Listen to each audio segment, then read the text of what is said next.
YouTube, cheguei. Vamos comigo, pessoal. Bom, então é assim. Hoje eu quero falar um tema muito importante para vocês. E eu pensei qual seria o meu primeiro tema, do que eu iria falar, para quem eu iria falar, por que eu iria falar sobre isso. Bom, a gente analisou e pensamos assim, o que a gente mais precisa de fazer logo depois que a gente se forma? Trabalhar. A gente se formou, ganhou canudo, estamos com o peso do carimbo na mão e temos que trabalhar. E daí os médicos recém-formados vão trabalhar onde? Em plantão. Normalmente na unidade de pronto atendimento. Centro do hospital, de uma UPA, onde for, região metropolitana, região capital. Nesse país afora tem vários lugares que a gente tem que estar trabalhando. Bom, e daí o plantonista, ele se depara que necessita atender crianças. E daí, como que você vai atender criança com segurança, sem ter medo de errar, mesmo sem ser pediatra? Esse é o tema principal da minha aula. E por quê? Daí me perguntaram, mas por que você quer falar sobre isso? E por que você acha que você tem autoridade para fazer isso? Bom, eu acho que eu tenho autoridade até pela minha trajetória. Eu tenho autoridade até pelo meu feedback que alguns médicos me dão. Então, eu pensei assim, se eu tenho experiência há mais de 20 anos em pediatria, se eu já trabalhei em serviço móvel de emergência pediátrico, se eu já trabalhei em hospital de grande porte pediátrico, com politrauma, né, esse serviço de emergência, porta aberta 24 horas, se eu já trabalhei em hospital de referência pediátrico, né, tanto Hospital Pequeno Príncipe, Nossa Senhora das Graças, se eu trabalhei na UTI neonatal, eu trabalho em sala de parto, se eu sou médica instrutora do programa de reanimação neonatal, se eu já tive cargo de chefia, tanto de direção clínica como direção técnica do Hospital Nossa Senhora Aparecida, e como eu já tive direção técnica da UPA em época de pandemia, sou médica auditora, sim, acredito que eu tenho autonomia e autoridade para falar com os médicos recém-formados a respeito de como eles podem se ficar mais seguros, superar esse medo de atendimento de criança em pronto atendimento. Então, resolvi falar com vocês sobre isso. É um tema importante, é um tema que vocês têm que superar, é um tema que vocês têm que encarar. Porque, de fato, hoje em dia, em qualquer pronto atendimento que vocês vão atender, vocês vão se deparar com a necessidade de atender criança. Poxa, doutora, mas eu quero fazer cirurgia, eu quero ser oncologista, eu quero ser cardiologista, dermatologista, eu não quero atender criança. Mas infelizmente os boletos batem, né? Agora que vocês se formaram, papai e mamãe não vai mais continuar pagando suas contas. Agora vocês precisam trabalhar, agora vocês precisam fazer plantão. E enquanto vocês não direcionam para a especialidade que vocês escolheram, vai precisar atender crianças em pronto atendimento. Isso é fato. Mas por que a gente não deixar essa situação mais segura para vocês, mais segura para os nossos pacientes, mais segura para todo mundo? Eu acho que é isso que todo mundo busca, que seja, se você vai ter que fazer esses plantões, enquanto você não passa na residência, enquanto você não vai direcionado para realmente a especialidade que você quer fazer, você realmente precisa de estar encarando essa. A gente precisa ir fazer plantão e entender que é uma fase. É a mesma coisa a fase da faculdade, foi uma fase na faculdade. Mas passou, você terminou. Agora é uma fase que você precisa trabalhar em plantão até você se direcionar para a sua especialidade. É uma fase. Então, a gente tem que se programar, se conscientizar que isso é uma fase que vai passar.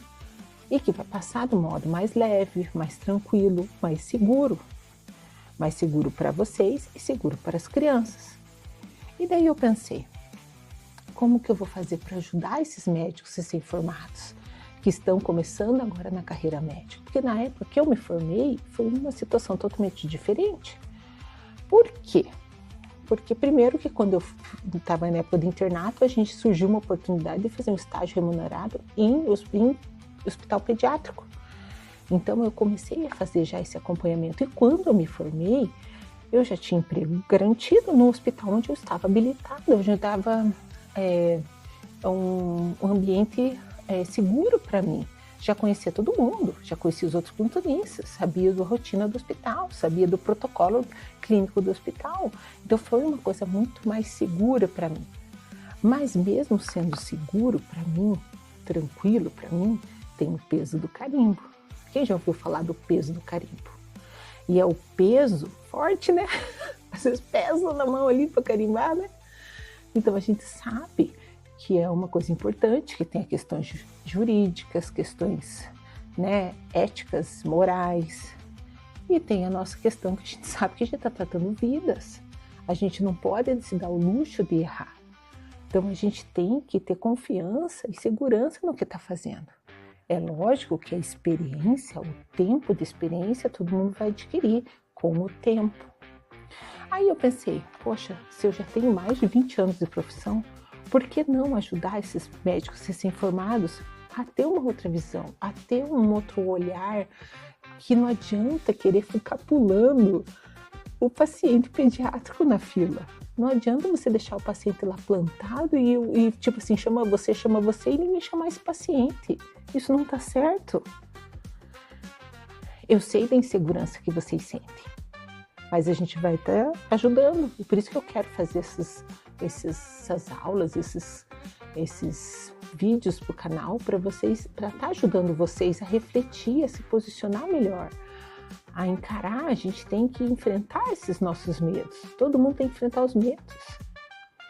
Então, hoje eu vou falar com vocês os 3 principais erros que eu vejo na avaliação do clínico quando está atendendo criança. E nisso eu quero ajudar vocês para vocês policiarem, para melhorar essa parte. O principal erro que eu vejo é quando você já entra derrotado. Sabe aquele time de futebol que já entra derrotado na partida? É isso. Vocês já começam derrotado na consulta. Vocês chamam o paciente quando... viu? Eu não sou pediatra, viu? É engraçado que quando vocês atendem um AVC, um infarto, qualquer outro sintoma desses no pronto atendimento, vocês não vão logo avisando o paciente que, viu, você está infartando, mas eu não sou cardiologista. Você está com AVC, mas eu não sou neurologista. Vocês atendem. Agora, quando chega na pediatria, o que vocês falam? Primeira coisa que vocês falam para os pais: eu não sou pediatra. Como que quer dizer assim? Se você não é pediatra, eu não sou pediatra, então eu posso errar. Então vocês não precisam considerar o que eu estou falando, porque eu não sou pediatra. Gente, isso não está certo. Gente, da onde que vocês acham que isso não não vai deixar vocês responderem eticamente, moralmente, civilmente, se vocês fizerem alguma coisa errada? Não tá, não sei de onde vocês tiraram isso. Não está certo se posicionar dessa forma. Outra coisa, você acha que o pai, a mãe, o responsável que está acompanhando esse paciente vai ficar confiante com vocês? Vocês acham que eles vão seguir alguma receita que vocês orientarem, as orientações que vocês forem fazer para eles, se a primeira coisa que você falou que não é pediatra? A primeira coisa que você falou é assim, se eximindo de qualquer responsabilidade. Então, é para refletir, é para se posicionar de forma correta. Você está inseguro, a gente vai atrás para você se tornar mais seguro, para estar fazendo um melhor atendimento para essa criança. Mas não fazer isso, tá? E nunca também falar, eu acho que não. Você tem que examinar, tem que ter sua clareza e é isso e acabou. E vamos, orienta. Você pode orientar sinais de alarme, você pode orientar sinais de gravidade. Você pode fazer N coisas, mas não fazer esse tipo de comentário, esse tipo de percepção, porque isso aí não dá segurança para ninguém, muito menos para você. Você vai ter muito mais dificuldade em estar conversando com esses familiares. Segundo erro mais importante que eu vejo, anamnese. Eu sei que pronto atendimento é uma anamnese dirigida, mas a gente tem que ir fazendo diagnósticos sindrômicos, diagnósticos etiológicos sindrômicos, para você ir direcionando o seu raciocínio clínico. Gente, Como assim? O médico a paciente entra, já manda examinar e você não pergunta quase nada para o paciente. Você está se baseando só pelo relato, pelo exame, pelo anamnese que a enfermagem fez na triagem. Gente, como que a criança está edemaciada e você não vai perguntar a cor da urina, por exemplo? Então você tem que saber direcionar essa anamnese para fazer uma melhor hipótese diagnóstica. Então não pulem etapas, não façam atropelado as coisas. Esse é um dos principais erros que a gente comete no dia a dia e que vai influenciar na sua hipótese diagnóstica e no seu tratamento. Terceiro principal erro que eu tenho para falar para vocês é como assim a gente não tem tempo ou não examina, não faz o exame físico da criança. Tudo bem. Eu sei que 90% dos casos a gente consegue, às vezes já só o fato da paciente estar falando é assim, assado, você já, é tal coisa. Gente, mas a gente tem que confirmar a sua hipótese diagnóstica no exame físico, para ver se comprova ou não o que você está pensando.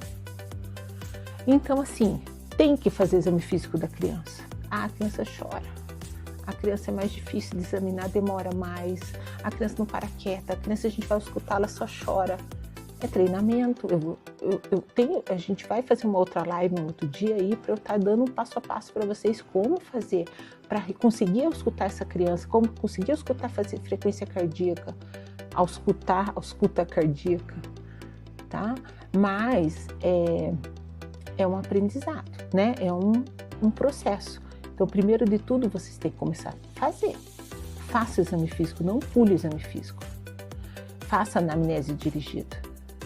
Se apresente corretamente. Como que dizem, né? Apresente-se e faça o seu melhor. E é isso que a gente espera de vocês. Mesmo sendo recém-formado, mesmo tendo alguns anos de profissão, a gente tem que se apresentar e realmente fazer o que a gente estudou para fazer. E outra coisa, não se menospreze. Vocês estudaram, vocês passaram pela faculdade. Lógico, a gente sabe, ninguém sabe tudo. Mas aí você vai começar a observar que se você começa a fazer, te dá mais segurança, gente. Não pode simplesmente, tô com medo e nem começa, nem vai para cima para atender. Isso me lembrou uma vez, numa reunião que eu tive com alguns médicos de um pronto atendimento quando eu estava de chefia, e eu estava pedindo para alguns médicos que já faziam sala de emergência para, não é ensinar, gente, o termo não é ensinar, é dar segurança para esses colegas, para eles terem coragem de atender também paciente grave. E a gente precisa cada vez mais que os outros treinem, porque uma coisa é você estudar na faculdade, quando você está atendendo no internato, quando você está na faculdade, quando você vai atender, você tem aquela segurança que você não é o médico ainda. Você tem aquela segurança que qualquer coisa o médico está ali para resolver. Agora, quando você se forma, é você. Tem lugares que você vai trabalhar que não tem esse apoio de nenhum colega para te dar um aval, digamos assim. Então, eu me lembro que nessa reunião, eles queriam que eu fizesse uma escala de médico emergencista que ficasse certo que, tipo assim, como que diz assim, se é o outro que está na emergência, não tenha risco de eu ir ter que atender na emergência. E eu estava resistente também de fazer isso aí, porque eu queria que não fosse assim, até porque na minha época, quando era cada hora era um médico que atendia a emergência, não era só um. Mas tudo bem, as coisas foram evoluindo. E daí eu comentei com esse médico, falei assim, mas se você não começar a atender, você nunca vai pegar segurança a atender. Tem que começar a atender emergência e aproveita quando tem aqui, que tem os seus colegas que podem chamar, ou apurou aqui, chama o colega para ajudar. Ou mesmo que não apurou aqui, às vezes está um paciente grave, é a tua função de chamar teu colega para ajudar. Então, eu acho que foi muito importante também essa conversa, porque eu percebi, ele não falou nada depois para mim, mas eu percebi que depois dessa reunião, ele começou a se posicionar na sala de emergência e hoje em dia ele só faz sala de emergência. E eu fico feliz por ter ajudado ele a superar esses receios, esse medo. Todo mundo tem, quando é principalmente recém-formado. A gente fica com receio, angústia. Ai, será que eu vou acertar? Será que eu tô fazendo certo? Uma outra vez, uma outra médica falou assim para mim. Ai, no começo eu não parava de ir lá falar para ele, passar por... Porque a gente deixava um médico mais experiente para dar um apoio para esses médicos recém-formados. E eu me lembro que ela falava assim, nossa, eu tinha que mostrar o raio-x só para... É isso mesmo? Posso dar um antibiótico? Posso liberar o paciente? Sim, é aquele coisa assim, só aquele tapinha nas costas assim, vai que tá certo, vai que é isso mesmo. Pegando a orientação e experiência dos colegas que estavam de plantão. Agora, e da pediatria? Pediatria, eles ficam mais medo ainda. E quando pega criança pequena, lactente, que não fala, né? O bebê não fala, vai tudo que a mãe fala pra gente. Então, eu acho que é um processo. Mas hoje, nessa reunião, nessa aula de hoje, eu quis falar esses 3 principais erros que eu acho que vocês têm que se posicionar de forma diferente. Então, primeiro de tudo, entre confiante na consulta. Entendeu? Ninguém sabe tudo, mas você faz o seu melhor. E outra coisa, não conseguiu resolver? Converse assim com um colega. Sabe? Não fique assim, ai, mas eu não tenho. Vai perguntar com um outro mais experiente. Todo mundo já passou por isso. Segundo, faça você uma anamnese. Faça você uma anamnese dirigida. Pergunte o que tem que ser feito, o que tem que ser perguntado, porque muitas vezes a mãe não fala se você não perguntar. Às vezes ela não acha importante. Aquela coisa, eu não sabia que era importante para esse diagnóstico aqui. Ela não é obrigação dela saber. É a gente que tem que perguntar, a gente que tem que direcionar. Terceiro, examine seu paciente. Tá? Não tem como fazer pronto atendimento sem realizar o exame físico. São coisas básicas, né? Se for observar bem, são coisas básicas que todo médico tem que estar fazendo. Mas é o principal que a gente observa no dia a dia, quando as mães comentam e falam, eu fui, levei em pronto atendimento, foi assim, assado. E o que a gente percebe mais que é situações equivocadas, que o médico está se posicionando equivocadamente. Então, tem sim como resolver, tem sim como melhorar.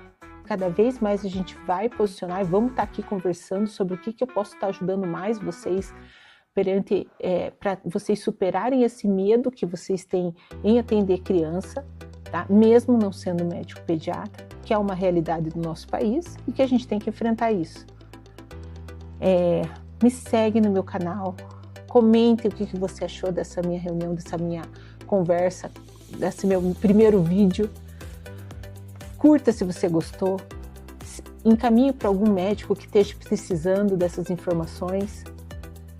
Vamos junto, vamos superar isso e eu estou aqui para ajudar vocês. Obrigada.